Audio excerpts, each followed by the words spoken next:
My name is Njari Carr and I'm rooted.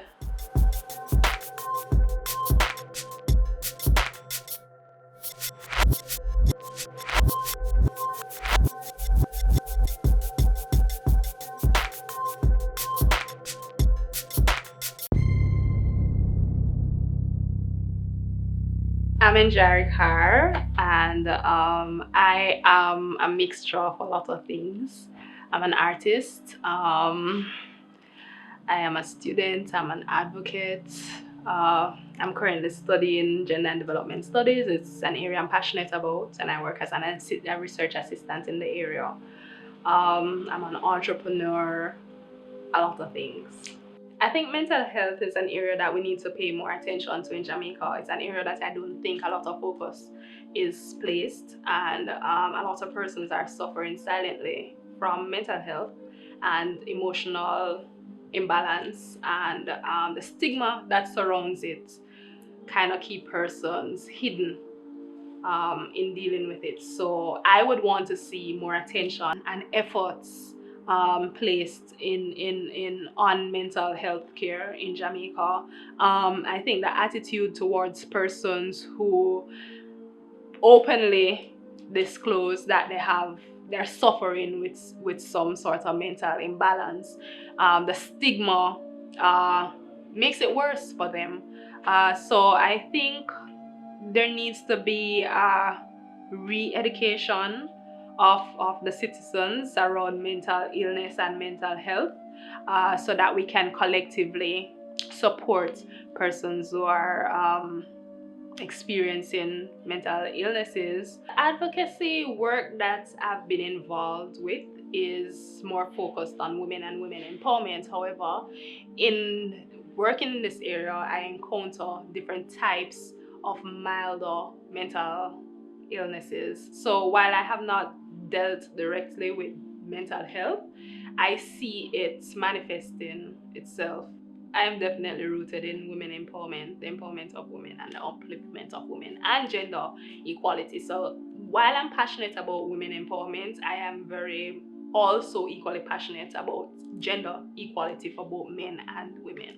It probably comes from my own gender identity. I think I'm somewhere in the middle. I consider myself an androgynous person, so I fall somewhere in the middle, and I get a lot of street harassment because of the way I express myself, my self-expression.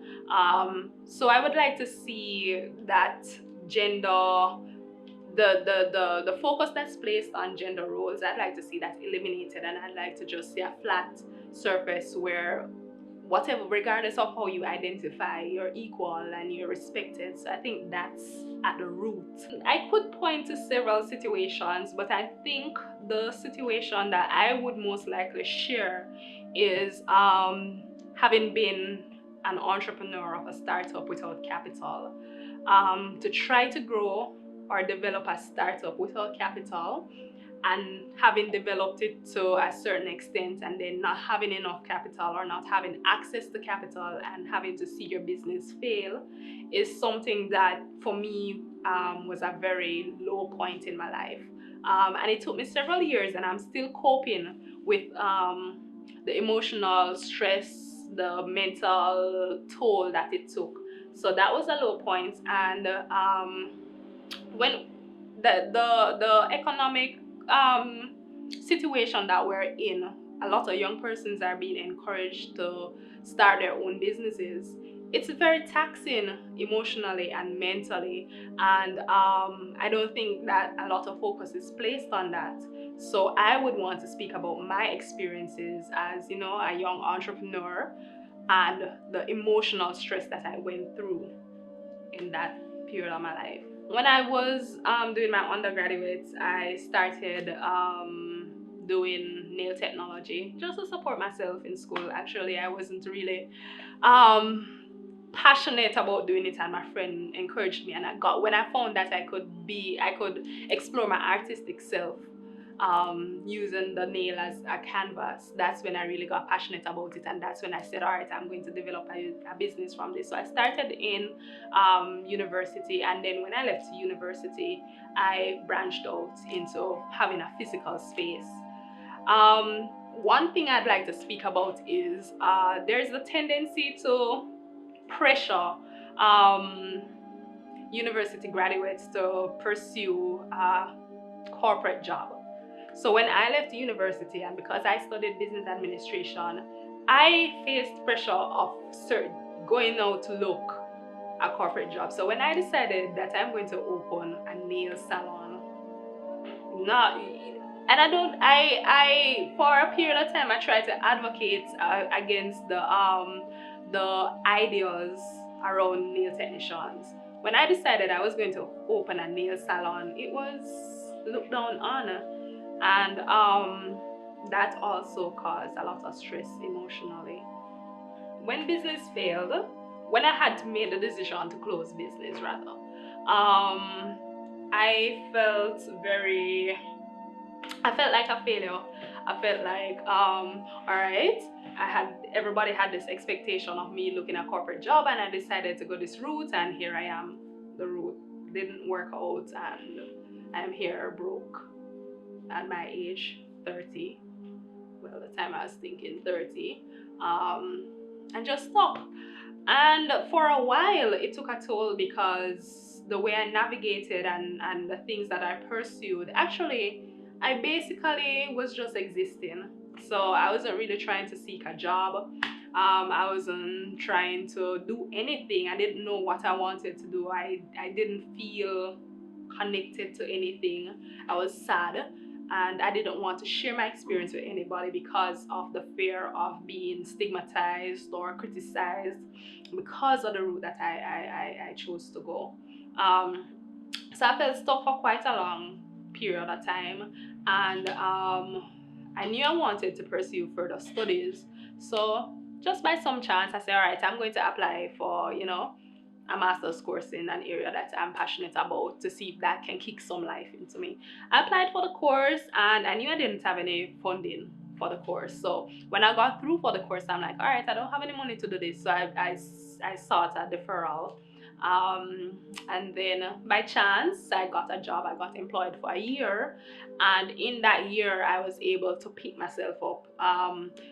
Not only financially, but just a feeling of worth, a feeling of being able to achieve something, a feeling of being good at something. I was able to gain some emotional strength.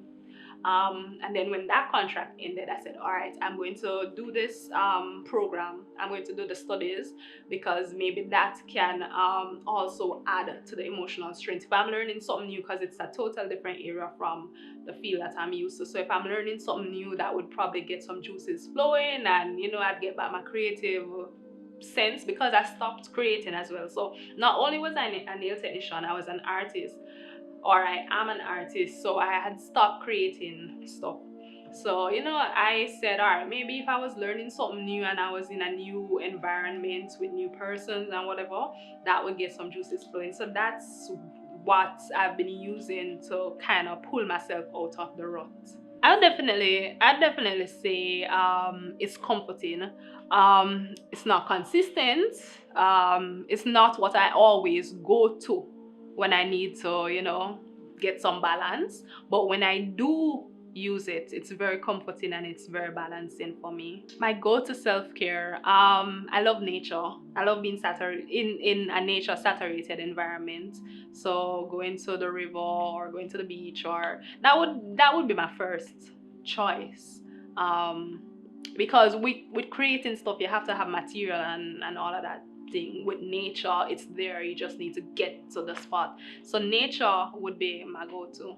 Jamaica is a very patriarchal society. I think women and girls are very oppressed. However, I cannot say that I've not seen development or I've not seen growth. I've seen a lot of growth. I've seen a shift from tolerance to acceptance in some areas, which I think is important.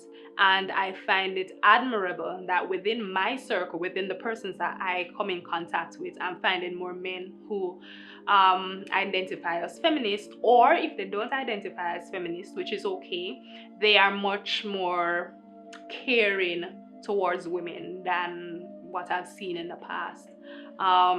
So while I think Jamaica has a long way to go, I am happy to see that there is growth. I must point to the fact that before I can speak to individual awareness, I think there needs to be a collective awareness.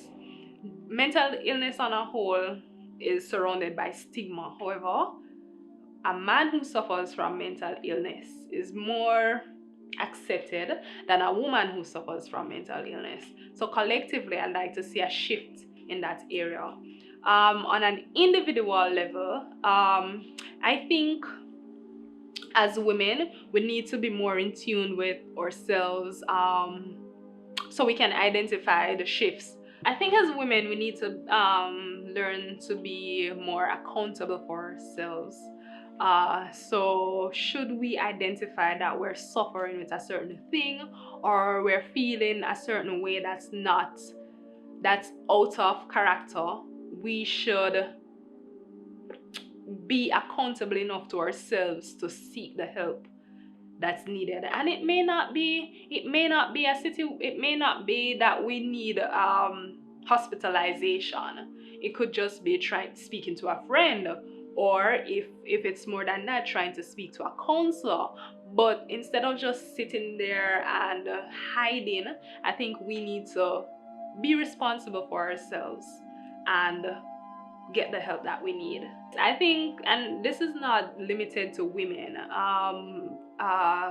when someone is suffering, even if they're just feeling low, and they cannot name it, I think the stigma with feeling any sort of thing outside of happy and chirpy prevents people from sharing and opening up. I think family expectations are definitely a major area that will cause mental suffering.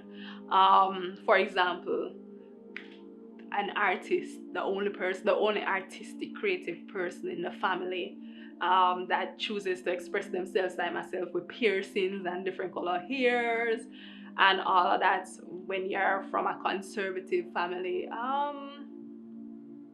the expectations will be voiced, or even if they're not voiced, you will be aware of the expectations, and that in and of itself will cause you emotional and mental stress, knowing that you do not fit into these expectations, but you do not want to disappoint your family.